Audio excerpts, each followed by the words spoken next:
Hey ladies and gentlemen, welcome back to the channel. My name is KPZ. You're here on the home of the Slightly Above Average Ship Review. We're on Trident.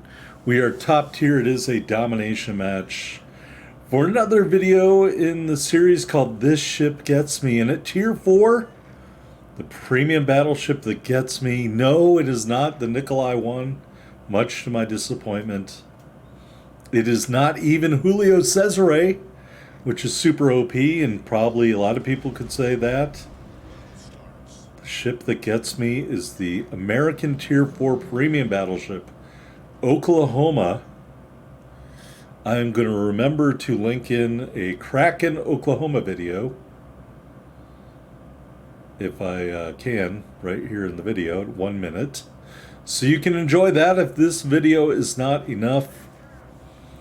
What can I say about Oklahoma that hasn't already been said? It was the site of an infamous Dust Bowl sometime in American history. And it is also a ship in World of Warships Legends that is a copy of another ship. If I bothered looking it up, I could tell you what that is, but of course I didn't. So, let me just go ahead and look right now. Oklahoma, Nevada class battleship. And of course, the Nevada is the Tech Tree, one of the Tech Tree ships, I think. I think they have New York and Nevada. I'm just going to say that's how it goes. By the way, where's that alternate U.S. destroyer line? I mean, I really would love for that to happen. All right, hey, there's a floating dev strike called Omaha out there. We're going to have to keep an eye on that. Izuzuchi. Duguay Truan. I'm going to shoot at him because he is a cruiser and we are a battleship, and that usually works out. And this time it doesn't. So we'll shoot again.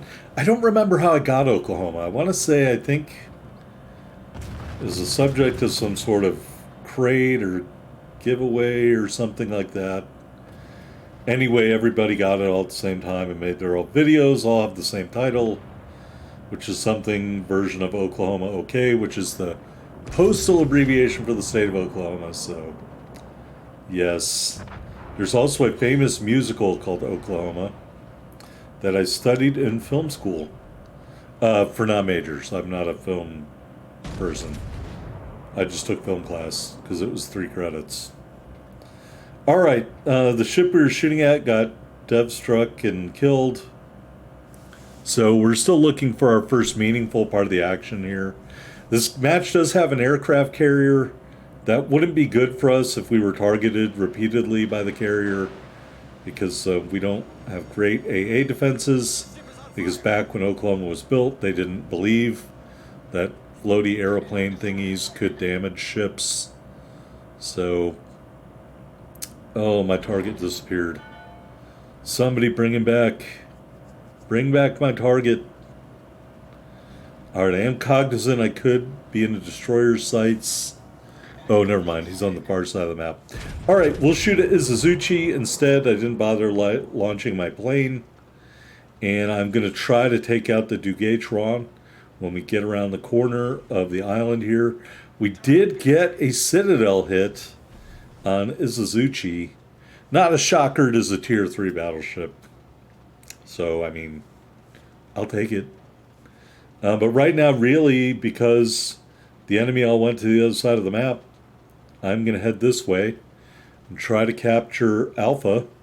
And while I'm doing that, I'll try to take out Duguay, and then maybe the other battleship back there, which I'm not looking at, so I don't know its name. And then we'll just deal with what happens. So yeah, I'm kind of shocked that my record in Julio Cesare isn't as good as Oklahoma. But that being said, you know, you get out there in Julio Cesare, you tend to draw a lot of attention because you are a super OP ship. You know, alternatively, it could just be luck of the draw. That Oklahoma doesn't really inspire fear in anyone, so they don't really pay attention when you have it. And as a result, you can have a really good match. All right, shots out, and he's turning away. We still do a fair amount of damage. And we are unmolested into the cap. The destroyer is over near Charlie. And the cruiser commander here is going to try to play zigzag, which I don't think is a great idea. I would have just angled away and kept shooting. Zigzagging back and forth is a defensive tactic. It really means that sometimes your turrets may never be on target because you're circling. And now when he circles around in front here, his rear turret is going to have to go all the way around. Whereas he just ran away, he could keep all 4 turrets on target at the same time. I thought that was a pretty good salvo. We do damage him, but our dispersion left, or shell grouping, or whatever it is, left a little bit to be desired there. So a little bit below half now. We're just going to rando back up in case he put out torpedoes, or somebody else put out torpedoes, and just wait for our reload. And I mean, he's not shooting anything terribly dangerous, just HE. And so we'll just let this HE burn. And then here's the other thing I found that was kind of funny.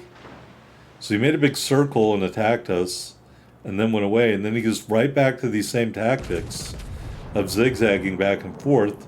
So as soon as he starts to straighten out, we will send another salvo his way and do some more damage again. Not the Citadel I was hoping for, but still, every time he straightens out, that's an opportunity for me or any other battleship player to dev strike him. So I just would never have straightened out. I don't get his tactics here. But that being said, I'm not going to complain because they were helpful to me. Here he straightened out, and we're just going to shoot. And I think as these torps come in, we're going to turn away a little bit. But I think that's going to be the end. And it is the end of the cruiser, 4-kill number 1. Alright, so we took a torpedo strike. The carrier found me. We got our first airplane shot down. I don't think this ship has really great AA. In fact, I'm like 100% certain it has terrible AA. Because in this match, we do get harassed by the carrier.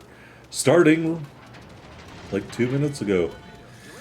And we are going to continue to be harassed for the rest of this match as we eat another torpedo. Now that is not good for what we're trying to do over here in the cap. If there was anyone else over here near the cap, of which there's a destroyer, but he doesn't really look like he's trying to get into the cap, I would have abandoned the cap and gone back into the middle and let him cap it out. Because it's a lot easier for a destroyer player than it is for me. But the destroyer was just running away the entire time from the cap. So instead, we'll shoot at our old friend Izuzuchi again. And now my rear turrets have to go all the way around, because I am doing what the Duguay Chiron did. Now we do get another Citadel hit, kill number 2 on the Izuzuchi. Got a Terran out there, tier 3 battleship. We do cap out Alpha. And instead of cutting back, because I'm headed this way, I'm just going to continue this way. Plus, we're going to have to deal with the carrier at some point in one form or another. So I'm just going to bow on these torps. And whatever they do the second time around, the second drop, I'll just deal with that. Tried to turn in, didn't start my turn quick enough. And we do eat a torpedo. It doesn't do a ton of damage. That's another good thing about American ships, is that they typically have pretty good torpedo reduction for the tier. So, you know, at the end of the day, I'm not going to shoot down a ton of these airplanes. But then on the other hand, if I do get hit with a torpedo, in theory, it's not going to hurt a ton. And that time, he just totally blew it and missed. So, I don't know what's up with that. By the way, I'm recording this on Labor Day. Hope everybody had a great Labor Day. You know, probably a holiday based on a political system that is incongruent with capitalism. But that being said, since Americans don't take vacation, perhaps Labor Day is good, because then most people can take a day off and relax. And the rest of the people that aren't fortunate enough to have a nice job get to go to work anyway. Like the people at McDonald's, you know. All right, so we're handily winning this match. I know you're wondering how this has ended up being a review. Well, I think you know what's going to happen. I'm going to kill the rest of the ships because I'm that kind of guy. All right, Terran. At tier 3, I like the Terran. At tier 4, I really like the Terran. Uh, Pretty good. Two shells look like they went right in the breadbasket there. And originally I was worried about these torpedoes, but I think the Terran commander is trying to do me a solid. So he is going to avoid them by the tail, the chinny chin chin of his tail. And we are ready for a reload.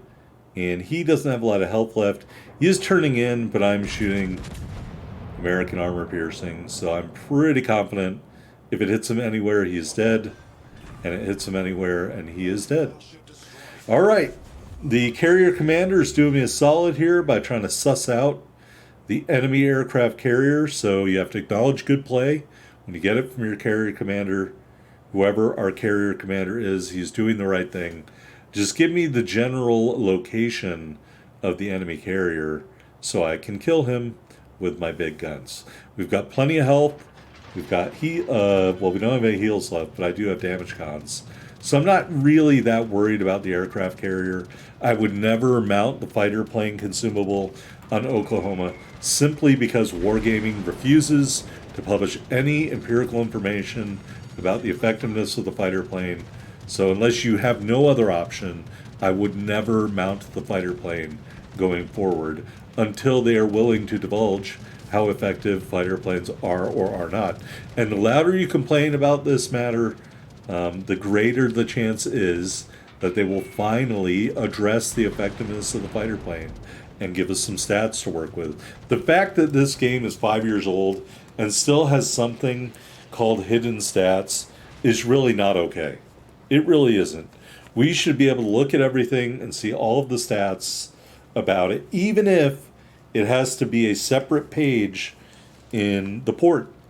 You know, like you're looking at this, you're looking at the armor viewer, you're looking at the lies that Wargaming makes up about the ships, and then there should be a page where all of the stats are published. Dispersion, shell grouping, you know, hidden chances and all that stuff. There shouldn't be any hidden stats, and that includes the stats of the fighter plane consumable. Speaking of hidden, there is Hermes, and we don't really do a lot of damage there with the first set of turrets, but I'm going to count on those second set of turrets, folks. And there it is, 2 hits to Citadel, a high caliber medal, and the 4th kill of the match. All right, here we are on the victory screen. We got a fireproof medal in addition to a dev strike and a high caliber. 109,449 total damage. We did shoot down 9 airplanes, 4 big kills, 5 Citadel hits, and a solo base cap. We ended up with just short of 280,000 silver. Here we are on the top of the board. 3 medals, 4 big kills, 2341 base XP. What is it about the Oklahoma that makes it get me? I have absolutely no idea, because if you said to me, what is your favorite ship at tier 4? It wouldn't be this one, but it just works, to quote Todd Howard. 69% winning percentage, 35% main battery accuracy, 20 wins out of 29 matches. We kill an average of 1.1 ships in a game in this ship. Average damage 53k per battle. And in theory, I already linked to that best match that you see under highest battle achievements at about the 1 minute mark. Anyway, thanks for watching. I'll see you next time.